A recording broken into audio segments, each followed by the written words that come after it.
A você que acompanha a TVI em suas multiplataformas, pelo YouTube, pelo app, pela TVC, já conhece o nosso espaço de diálogos Essa Gente Grapiúna. Programa de entrevistas que quer colocar em relevo os traços identitários de um povo, as características mais marcantes de uma gente, da nossa gente, Essa Gente Grapiúna. Nosso programa vai ao ar toda terça-feira às 21h30 e todo sábado às 18h30. E antes da nossa conversa, nós rendemos um tributo à palavra, capitaneado por um artista da nossa região, dizendo um poema autoral, um poema que dialogue com a história de vida do nosso entrevistado, um poema de um grande poeta da região ou do Brasil que represente as inspirações para a arte, para a luta dos desafios do cotidiano. Fique agora com um momento literário do programa Essa Gente Grapiúna, que você já sabe, é sempre especialmente feito para você. Mudança. Já não sou mais a mesma faz algum tempo. Tenho mudado. Tenho novas marcas, algumas cicatrizes, mas também novos sonhos, sorrisos, encontros. Aprendi a voar, amar e as minhas sombras aceitar. Hoje, danço com meus medos e num embalo quase perfeito, falho, sem culpa a levar. Já não sou mais a mesma, aquela antiga versão precisou descansar. Carregava pesos que nem sempre eram seus. Precisou soltar. Hoje, mais leve, vejo beleza no imperfeito e uma liberdade no peito de quem vive a despertar. Eu me despedi da pessoa que eu fui com amor e respeito e acolhi quem me tornei com cada pedaço do meu ser. Glória Cecília. No programa de hoje eu estou muito feliz porque eu estou recebendo uma das maiores lideranças da educação do nosso país, que ao mesmo tempo é uma querida confreira da Academia de Letras de Itabuna. Então eu posso dizer que nós estamos no lugar e no mundo ao mesmo tempo. Ela é mãe, avó, mulher, líder, gestora educacional, professora. Eu estou falando da professora Joana Guimarães, a minha confreira, que está aqui para falar conosco sobre a sua trajetória e, a partir da sua trajetória, falar sobre educação, política, modelo de sociedade que nós queremos construir, que é diferente dessa tão desigual, tão excludente, porque educadores que somos temos o lado da diversidade, o lado da cultura, dos movimentos populares e de uma educação pública gratuita, de qualidade, que seja promotora da inclusão e desse grande encontro que é celebrativo, é da vida em sua potência, a partir do encontro das diferenças. Então, Joana, muito obrigado pela sua presença, por aceitar e por encontrar um espaço nessa agenda. Esses dias eu vejo ali na internet a internacionalização da universidade, é Joana lá em Roma, é Joana nos rincões do Brasil, e a UFSB sendo levada para promover essa grande abertura. Então, estar aqui conosco nesse programa no interior da Bahia, no seu território, encontrar esse espaço para nós é gratificante, para no programa número 70 conversar contigo. Seja bem-vinda e dizer aquela pergunta clássica que você já conhece. Quem é Joana Ela por Ela? Bom dia a todos que nos ouvem, todos e todas as pessoas que nos ouvem. E, bom, é um prazer enorme estar aqui. O convite, não poderia recusar o convite do meu confrade aqui, né, o Rafael. E é enorme prazer falar para os grapiúnas, né? Como eu, grapiúna, nascida aqui na região, né? Vivi aqui na região de Itabuna na infância, até o início da minha adolescência aqui em Itabuna. E esse dia eu estava gravando um documentário em São Paulo sobre um documentário que está sendo feito sobre reitores negros no Brasil. E eu fui fazer essa gravação e na gravação eu falei para falar um pouco da minha trajetória, e eu falei de Itabuna e falei que ao longo da minha vida Itabuna nunca me trouxe boas recordações, porque eu tive uma infância muito difícil aqui na cidade. Algumas recordações, sempre que eu lembrava de Itabuna, eu morava perto de um curtume ali na Vila Zara, e me lembrava do cheiro do curtume, me lembrava dos dias que a água enchia a casa, e, enfim, dos dias que faltava comida na mesa, essas coisas, né, que uma família pobre é tão comum nas famílias pobres brasileiras. Mas ao voltar para Itabuna, eu disse nesse documentário que eu voltei para Itabuna depois de 40 anos com a Universidade Federal do Sul da Bahia, e isso esse retorno me fez fazer as pazes com Itabuna, e hoje eu estou em paz com Itabuna. Eu realmente tenho assim, um maior orgulho, maior prazer em morar nesta cidade, viver nesta cidade, conhecer os problemas dessa cidade e as coisas boas dessa cidade. Então eu digo que eu fiz as pazes com Itabuna. Né? Então assim, quem é Joana? Né? Joana, como eu falei antes, né? Eu saí de Itabuna ainda garota, porque a família inteira foi embora de Itabuna por questões, né, de sobrevivência mesmo. Meus pais foram para Salvador para trabalhar lá em Salvador. Aqui em Itabuna estava difícil a vida, e né, meu pai era uma pessoa que teve pouco estudo, minha mãe também, e tinham dificuldades de conseguir um emprego. Minha mãe nunca trabalhou, 6 filhos, ela ficava em casa cuidando dos filhos, e meu pai era que cuidava do sustento da casa. Então fomos a família inteira para Salvador, né? O que para mim e para os meus irmãos foi algo que foi um marco na nossa vida de mudança, porque aqui em Itabuna, quando eu saí daqui de Itabuna, em 1973, eu saí de Itabuna, não tinha nenhuma universidade. Até a FESP, que deu origem depois a UESC, né, não existia ainda. Então a FESP veio um ano depois que nós saímos daqui. A UESC só chegou enquanto universidade estadual pública em 91, então eu não teria tido condições de estudar continuando aqui em Itabuna naquela época. E a ida para Salvador me propiciou a mim e aos meus irmãos poder estudar, ir para a universidade, enfim, seguir a trajetória que eu segui, que é a trajetória acadêmica. Então eu fui para Salvador. Em Salvador eu fiz o curso Escola Técnica, fui para a Escola Técnica Federal da Bahia, que hoje é o Instituto Federal da Bahia. Estudei lá, fiz o curso técnico em Química, né? E fui para a universidade, me formei, fiz mestrado, doutorado, enfim, né? Toda essa carreira no ponto de vista acadêmico, e me tornei professora, né? Algo que não passava muito pela minha cabeça na minha infância e adolescência. Eu sempre pensava mais numa carreira mais... eu queria ser cientista, né? Era meu sonho, assim, adorava ver aqueles laboratórios com as pessoas vestindo aqueles jalecos, achava lindo. De certa forma, acabei sendo, porque na minha carreira, minha profissão, eu sou geóloga, né, de formação, e trabalho muito na área de pesquisa. Trabalhei muito tempo com a pesquisa nos laboratórios, então realizei esse sonho de estar de jaleco branco no laboratório em muitas ocasiões, né? Então, mas fui ser professora, me tornei professora da universidade. Inicialmente eu fui professora do Cefet, quando a Escola Técnica Federal da Bahia virou Cefet, depois virou Instituto Federal, e eu fui professora do Cefet antes de entrar na Universidade Federal da Bahia. Eu fui professora da Universidade Federal da Bahia, e na Universidade Federal da Bahia eu fui diretora do campus da Universidade Federal da Bahia em Barreiras. Hoje é a Universidade Federal do Oeste da Bahia. Então eu comecei o campus lá, assim, quando não tinha nada, né? Como costumo dizer, quando tudo era mata. Eu cheguei lá em Barreiras para implantar o campus da Universidade Federal da Bahia, que posteriormente se transformou em Universidade Federal do Oeste da Bahia. Ao terminar meu mandato de diretora do campus lá em Barreiras, eu fui convidada para integrar a comissão de implantação da Universidade Federal do Sul da Bahia. E como eu disse no início, vir para Itabuna não fazia parte dos meus planos, retornar a Itabuna.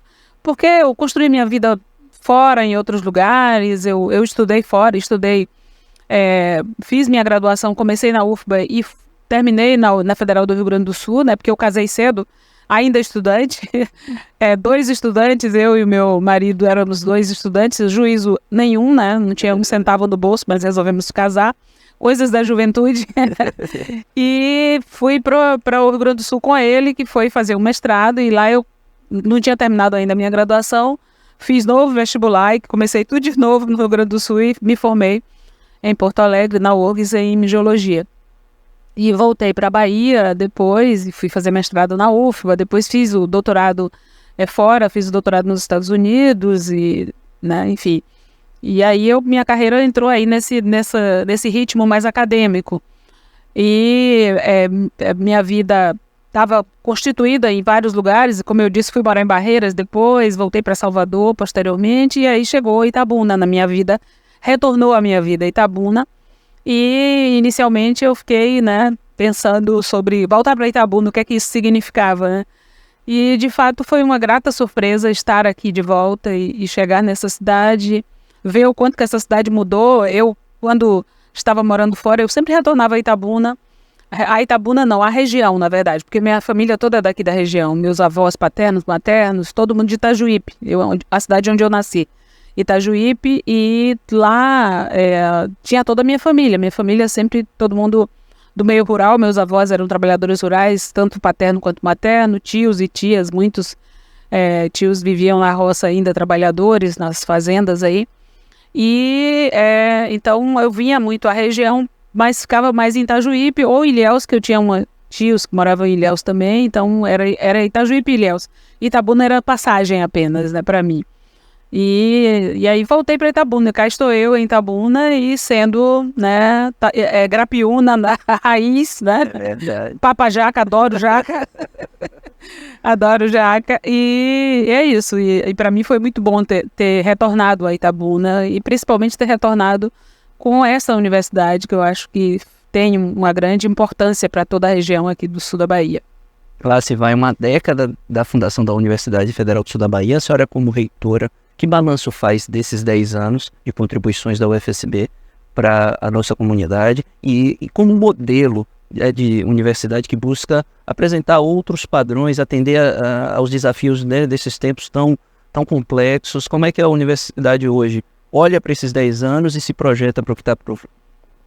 Bom, a UFSB ela nasce num momento bastante difícil, né, do país, porque a universidade começou a funcionar, a lei de criação foi sancionada em 2013, mas as atividades da universidade começaram em 2014.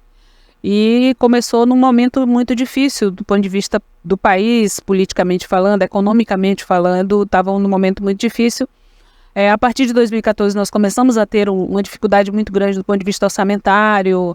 A lei de criação que previa para a universidade um conjunto, um número de docentes, de técnicos administrativos para a universidade não se configurou, quer dizer, não se realizou essa previsão que havia na lei de criação. Essa previsão não. Na verdade estava colocado o direito que nós tínhamos de ter esses servidores atuando na universidade. Então nós hoje temos um quantitativo de servidores que é metade do que estava previsto na lei e obviamente a gente está ainda, né, brigando para que esse conjunto de servidores que ainda não chegaram chegue, e a gente aguarda ansiosamente que venham. Dependemos de liberação do Ministério da Educação, mas estamos trabalhando nisso. Então, assim, a universidade chegou num momento difícil, mas isso não impediu a universidade, né, com todo o conjunto de pessoas que faz parte dela, os nossos professores, nossos estudantes, nossos técnicos administrativos, de meter a mão na massa, como se diz, e construir essa universidade. Então, é uma universidade que tem um desafio a mais, porque é uma universidade que tem 3 campi. Nós temos um campus aqui em Itabuna, aqui, Ilhéus. Eu sempre digo Itabuna e Ilhéus, porque estamos aqui muito próximos de Ilhéus, o campus da universidade fica, na verdade, no município de Ilhéus, que é aqui na área onde fica a CEPLAC. Nós temos o campus em Porto Seguro e um campus em Teixeira de Freitas, o que nos dá um desafio enorme de gerir, né, esses 3 campi com todos os desafios e as condições específicas de cada uma dessas micro-regiões, né? Mas a gente tem feito um trabalho de pensar a universidade, por ser uma universidade jovem, nós podemos trazer uma série de elementos para essa nova universidade que pudesse dialogar com as mudanças que a gente tem na nossa sociedade em relação ao conjunto de jovens que chegam hoje à universidade, a questão da tecnologia, que hoje é uma questão extremamente, presente na nossa vida no dia a dia, no cotidiano. Os nossos jovens chegam hoje à universidade com um conhecimento e uma forma de lidar com a questão tecnológica hoje muito diferente, por exemplo, de quando eu era criança, quando eu estava estudando. Então, a gente tem hoje outra relação. Então, nós aproveitamos esse momento, essas mudanças sociais para introduzir isso na nossa universidade. Então, é uma universidade que nasce já com a proposta de ter a universidade, apesar de ter 3 campi, nós ampliamos esses 3 campi e colocamos polos da universidade em alguns municípios da região, daqui até o extremo sul. Então, nós desenvolvemos o conceito de colégio universitário, que são polos da universidade que funcionam em escolas da educação básica, onde a gente tem um convênio com a Secretaria de Educação. A Secretaria de Educação nos cede salas desses colégios e nós montamos toda a estrutura para que os alunos que entrem na universidade desses municípios possam assistir aulas a partir destes espaços, né, que nós equipamos, né, para que esses alunos pudessem ter acesso à tecnologia e pudessem assistir aulas a partir onde os professores dão aula. Inicialmente a gente começou com os professores se deslocando até esses locais, mas com a ampliação da rede, com o aumento da demanda, a gente obviamente faz aulas transmitidas a partir da sede, a gente tem salas equipadas para isso, para que o professor possa transmitir aulas, né, em tempo real para esses alunos que estão lá nesses municípios. Isso faz com que a gente está trabalhando agora na perspectiva de ampliar esse acesso desses estudantes. Então a gente está trabalhando agora, inicialmente o aluno faz só o primeiro ano inicial, mas agora a gente já está trabalhando para que ele permaneça, né, caso deseje permanecer, aqueles que querem vir para a sede vêm. Muitos desses alunos têm dificuldades no ponto de vista de transporte, do ponto de vista de alguns não podem se transferir para morar em Itabuna por questões financeiras. Enfim, tem uma série de questões, pessoas que trabalham o dia e que à noite tem que se deslocar e tem filhos, tem, enfim, uma série de razões para as quais tem dificuldade de se deslocar. Então, a partir disso, nós temos esses colégios universitários em que agora nós vamos ampliar essa ação desses colégios universitários para que os alunos possam ter seus cursos integralmente feitos nessa modalidade em que as aulas são transmitidas. Nós teremos também algumas atividades presenciais, onde docentes se desloquem para esses locais para ter atividades presenciais com esses alunos. E, além disso, a gente está trabalhando também na perspectiva de que esses estudantes possam trabalhar envolvidos com projetos de pesquisa, com projetos de extensão que tenham, e em especial projetos de pesquisa e extensão que tenham alguma relação com questões e temáticas do município e da região onde eles estão, onde eles vivem, né? Porque isso dá uma maior aderência, maior proximidade e faz com que essas pessoas que conhecem de perto a problemática de suas cidades, dos seus municípios, possam apresentar projetos de pesquisa, projetos de extensão que deem conta da dimensão dos problemas desses diversos lugares. Então, a universidade tem trabalhado muito nessa perspectiva. Além disso, claro, temos também os nossos cursos aqui nas nossas sedes, nos nossos 3 campi, que estão sendo tocados aí, né, pelos nossos docentes e técnicos e nossos estudantes. E temos hoje 47 cursos de graduação e estamos chegando agora a 12 cursos de pós-graduação, com mestrados e doutorados. Então já temos aí um leque grande e temos a oferta de pós-graduação dos 3 campi. Temos mais 6 projetos sendo submetidos a CAPES para serem aprovados. Recentemente aprovamos o mestrado em artes no nosso campus de Porto Seguro, que é também uma demanda grande para a região. Enfim, a universidade está se expandindo, está crescendo, mas é uma universidade ainda bastante jovem, né? A universidade completou o ano passado 10 anos e este ano completa 10 anos, agora em setembro, de atividades, de início das suas atividades. Então ainda temos muito trabalho pela frente, mas estamos trabalhando aí com toda a vontade, com toda a disposição para que essa universidade seja cada vez mais importante para a região. Eu não tenho dúvida disso. Professora, 2 questões que eu acho que são interessantes a gente desdobrar, né, a partir da sua fala. A inserção da UFSB no território, e não apenas nessa questão infraestrutural e de atendimento, mas também numa outra que é tão fundamental quanto, que é o diálogo com os movimentos populares e com os saberes e povos tradicionais. Eu queria que a senhora passasse um breve resumo sobre como a universidade tem atuado e como não é apenas... Porque eu digo isso porque sou fruto também dessa relação na escola básica e percebo como isso está potente e está acontecendo. E a outra é a internacionalização. Né? A gente volta a tocar nesse assunto. Ok. Bom, do ponto de vista da relação com a sociedade, a universidade, desde que ela chegou, tem muito tenta se aproximar bastante dos movimentos populares, da organização da sociedade civil em todas a sua dimensão. Todas as dimensões do ponto de vista de organizações da sociedade civil e movimentos populares. Então, Nós temos muitos trabalhos com essas comunidades, com vários coletivos, muitos projetos de extensão que são desenvolvidos pelos nossos professores. Temos ações em vários lugares do território, em comunidades indígenas, em assentamentos, em vários outros coletivos. E a gente faz muita questão de ter essa relação. A universidade se coloca aberta, né, para que a comunidade possa ter. Inclusive, a gente tem na universidade o que a gente chama de Conselho Estratégico Social, que é um conjunto de pessoas, de movimentos e de organizações que atuam na região, e eu falo região daqui até o extremo sul, onde nós estamos presentes, que compõem um conselho no qual a gente discute questões relativas às demandas desses coletivos, a demandas das sociais, demandas, enfim, de várias naturezas que possam ser trazidas e que tenham relação com a universidade. Então, esse Conselho Estratégico Social, a gente inclusive está tentando retomar este conselho. Quer dizer, ele nunca deixou de existir, mas existe uma dificuldade. Tivemos a pandemia aí que meio que parou um pouco essa questão dos encontros, das conversas com esse conselho do ponto de vista de nos reunirmos e nos encontrarmos, mas a gente está retomando isso agora.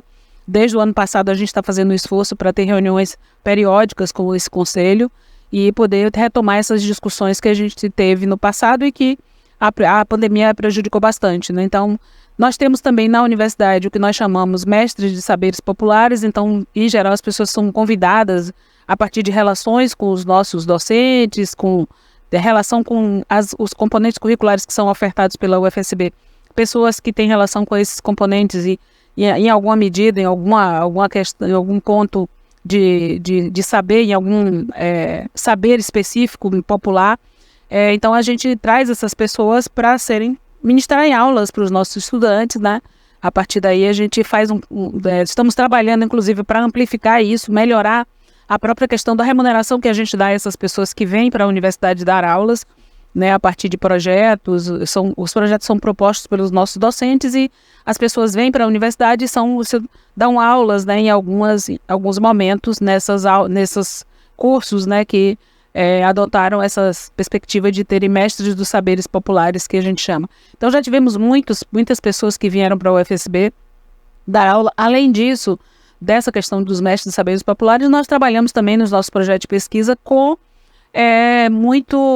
tentando nos aproximar e estar sempre presente nos vários movimentos que ocorrem na região. Então, sejam movimentos políticos, econômicos, sociais, a gente tenta estar participando de todos os eventos que acontecem na região, de todas as discussões que ocorrem na região. Sempre os nossos professores estão participando dos conselhos municipais, tanto aqui quanto em Porto Seguro, quanto em Teixeira de Freitas, em Ilhéus. Então temos vários professores que atuam nesses conselhos municipais ambientais, de saúde, enfim, de várias naturezas, e isso faz com que a universidade consiga acompanhar a dinâmica das questões da nossa região, das questões que dizem respeito ao bem-estar da população da nossa região. Então, é uma universidade que se pretende, né, estar muito conectada com o território, conectada com a problemática existente no nosso território, que não são poucas, a gente sabe disso, a gente tem vários desafios aí para a nossa população, e a universidade tenta estar muito próxima e muito acompanhando de perto todas essas discussões, né? Com relação a isso a nível de território, a gente certamente quer ampliar muito mais isso. A gente, inclusive, chama as pessoas que têm interesse. A universidade é um espaço público, né, que está aberto a qualquer cidadão que queira conhecer, que queira se inteirar do trabalho que nós desenvolvemos aqui na região. Além disso, nós trabalhamos também na perspectiva de internacionalização. Nós temos hoje... Interromper, me desculpe, mas é porque eu acho que ilustra. Eu quero dar um depoimento. Eu participei de um programa da UFSB. É um programa de mobilidade, programa Paulo Freire de Mobilidade Acadêmica Internacional.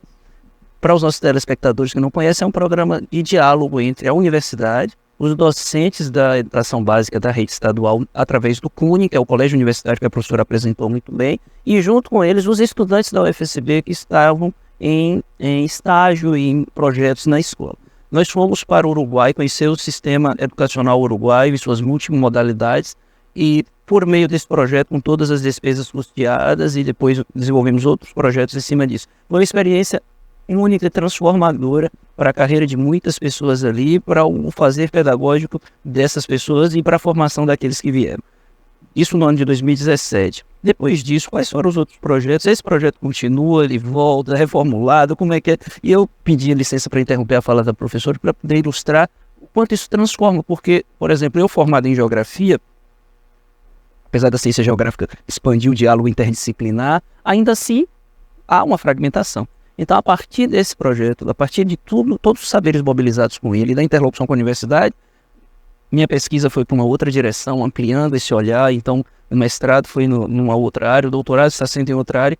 E, assim, é uma forma de testemunhar o quanto faz a diferença. E aí, a continuidade desse tipo de trabalho, eu acredito que vai fazer com que a gente tenha uma comunidade um tanto mais aberta, né, a esses novos desafios. Eu queria saber como é que está isso.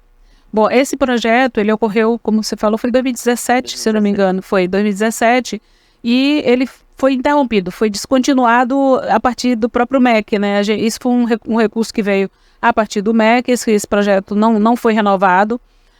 Nós temos, mas nós continuamos fazendo outras ações com relação a essa questão de buscar internacionalizar, buscar fazer esses intercâmbios que são importantíssimos, mobilidade acadêmica para os nossos estudantes. E esse projeto especificamente a gente tem discutido, inclusive, a nível de MEC, a gente tem hoje na universidade o que a gente chama de Fórum Interdisciplinar das Licenciaturas, em que a gente está reorganizando essas discussões em torno das licenciaturas, principalmente em torno das licenciaturas, mas não apenas, né, do ponto de vista de internacionalização, outros cursos também têm essa perspectiva, né?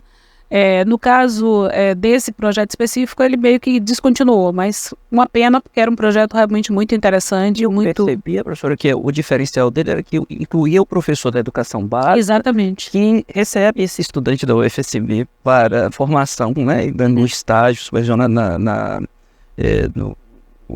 esqueci o nome agora, da supervisão. No PIBID, estágio PIBID do PIBID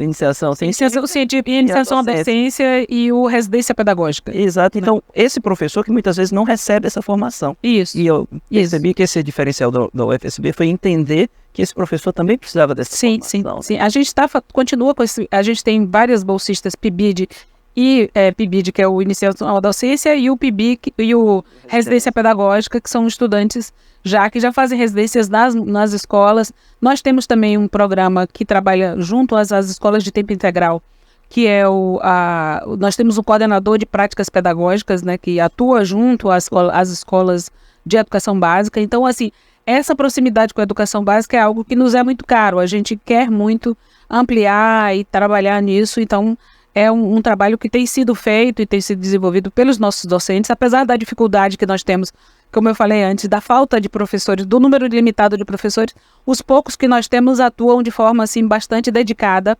a essa questão. Então, nossos professores das licenciaturas têm feito um trabalho muito bom nesse aspecto, de estar mantendo essa conexão com as escolas de educação básica. Os nossos colégios universitários estão nas dependências das escolas da educação básica, o que nos aproxima das escolas de educação básica. Então, todos esses movimentos fazem com que a gente tenha essa relação muito próxima, né, com a rede de educação básica do Estado, que pretendemos ampliar. Inclusive, temos tido várias discussões com a própria Secretaria de Educação do Estado para ampliar essa nossa parceria, né, com a Secretaria de Educação e ampliar mais a nossa atuação, né, nesses espaços. Então, assim, do ponto de vista das licenciaturas e da relação com a educação básica, a gente pretende, inclusive nós lançamos o ano passado um edital de Bolsa Iniciação Científica Júnior para alunos da educação básica, para o aluno da educação básica iniciar já junto aos projetos de iniciação científica com bolsa da universidade. Vamos fazer esse edital novamente esse ano para que os estudantes da educação básica já possam começar a trabalhar com os nossos professores e com os nossos professores junto aos seus projetos diversos, tanto na pesquisa quanto na extensão, fazendo com que esse aluno desperte aí a sua vocação, talvez, né, para a questão acadêmica, científica, enfim. Então, esses movimentos todos estão sendo feitos e estão sendo trabalhados. Como eu falei, a gente tem uma limitação grande e nós estamos agora no momento esperando que a gente tenha uma melhor condição do ponto de vista orçamentário, do ponto de vista de pessoal, né? Estou trabalhando, eu vivo digamos assim, fazendo, como eu digo, eu vivo com o Pires no MEC, buscando recursos para que a gente possa ampliar essas nossas ações, mas eu digo que o nosso grande problema hoje é pessoal. A gente precisa, e eu tenho feito essa gestão junto ao MEC para que libere vagas. O ano passado nós tivemos a liberação de algumas vagas, esse ano está prometido mais vagas para a universidade, para que a gente possa ter um número de pessoas que dê conta dessa dimensão, porque o trabalho é muito grande, principalmente considerando essa multicampia, né? A gente ter mais de um campus é um desafio grande também. Então, assim, essas coisas todas estão sendo feitas e trabalhadas e pensadas, né? Com relação à internacionalização de uma forma mais ampla, nós temos feito muita gestão. Hoje nós temos vários alunos estrangeiros, alunos de fora que vêm para a universidade. Nós participamos de um programa, nós temos um grupo de cooperação internacional das universidades brasileiras que faz a gestão junto a universidades outras de vários países do mundo, e muitas pessoas vêm para a universidade para fazer cursos, principalmente os cursos de pós-graduação. Nós hoje temos alunos já de graduação aqui na universidade, alunos de Angola, alunos africanos que já estão aqui na nossa universidade cursando, fazendo alguns dos nossos cursos, e temos vários alunos de fora que vêm para cá, que estudam na pós-graduação, vários alunos fazendo mestrado, doutorado, alunos de outros países. Também fazemos o intercâmbio dos nossos estudantes irem para fora. Nós temos editais que dá auxílio financeiro para que os nossos alunos saiam. A gente faz toda a interlocução internacional com universidades de fora do país para que esses alunos saiam do Brasil e vão passar uma temporada nessas universidades. Com isso, obviamente, a gente abre uma série de caminhos para que de proximidade, de pesquisa, enfim, de conhecimentos outros, né? Então, nós estamos trabalhando. Eu tenho feito périplo viajando aí, como você disse, em algumas viagens para outros países. Eu tive ano passado em Angola, tive em vários outros países do México, tive em Cuba, tive agora recentemente nos Estados Unidos, estava lá em Harvard, né, participando de um evento importantíssimo, com muitos brasileiros que estudam lá, vários deles interessados em retornar ao Brasil, terminando seus cursos de pós-graduação e querendo voltar ao Brasil, e nós queremos cooptar alguns deles para ir para a Universidade Federal do Sul da Bahia, obviamente. Então, terminando, eu digo, olha, abrindo vagas, a gente tem vaga lá, pode ir, viu? Estamos lá esperando vocês. Professora, a nossa produção está nos avisando aqui pelos códigos de TV que nós estamos chegando no quadrante final, mas eu não poderia passar essa entrevista antes de lhe agradecer e deixar as portas abertas para o seu retorno, para falar sobre esse momento que a universidade está vivendo, que o serviço público federal, que é a greve, as reivindicações dos servidores, com o apoio também da comunidade docente e discente em alguns momentos. Como é que a senhora está dialogando? Né? Eu sei que é uma coisa que não vem para a administração local, é uma questão federal, mas qual é o seu olhar, que mensagem a senhora passa para essas categorias que estão organizadas?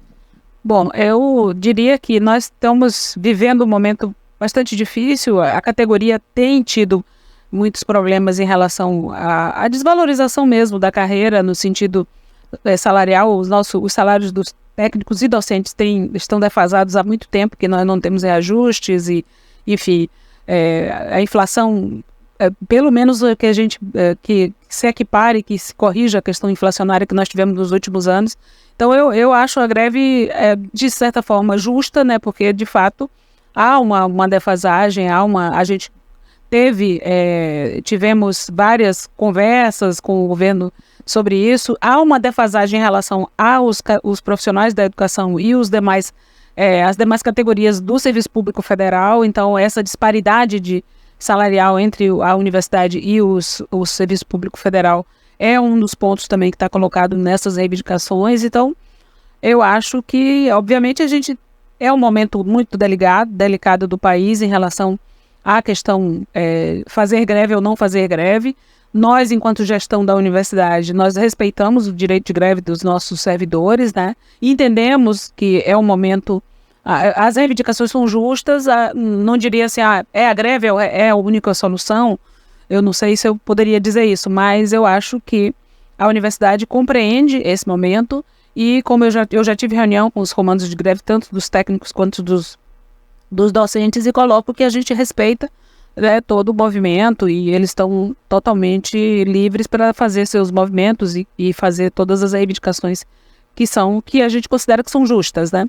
Mas, enfim, essa é a mensagem que eu dou, né? A reitoria tá com esse olhar de respeitar o movimento. A gente tem discutido, inclusive, algumas questões essenciais serviços essenciais que nós temos, como pagamentos, bolsas de estudantes, editais que a gente já estava em andamento, que tem prazos a serem cumpridos que não dependem única e exclusivamente de nós, da universidade. Tudo isso a gente está negociando e tem sido uma conversa bastante tranquila, né, com a compreensão de que essas coisas precisam ter continuidade, não podem parar. Então, a gente tem conversado e tem sido bastante tranquila essa relação com os comandos de greve.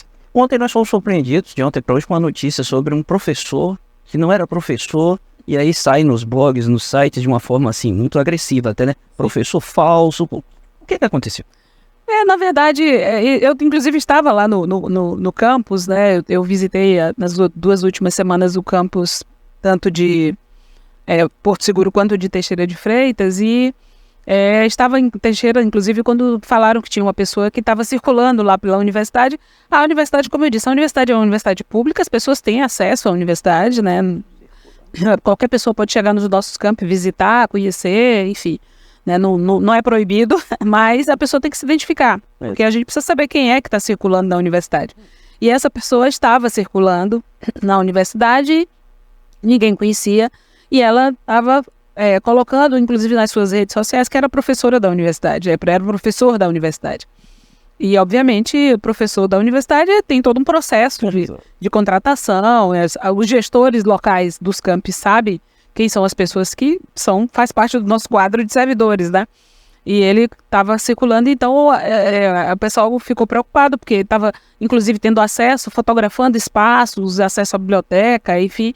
E as pessoas começaram a se preocupar e acionaram, né, a polícia para saber quem era a pessoa, né? Porque a gente nunca sabe quem é, a pessoa não vai interpelar alguém sem saber quem é, quais são os riscos, se é que existem, né? Quais são.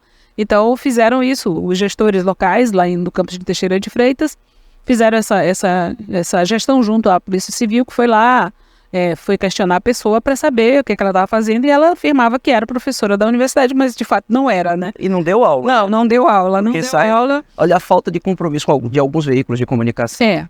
A notícia que sai é que o professor estava dando aula. Então não estava. A informação correta chegando até você. Não estava dando aula, porque para dar aula ele tem que ter todo um processo, não é assim, qualquer pessoa chega e dá aula. Inclusive os mestres dos saberes que dão aula na nossa universidade têm todo um contrato, eles são convidados, eles vão formalmente serem professores da nossa universidade, tá?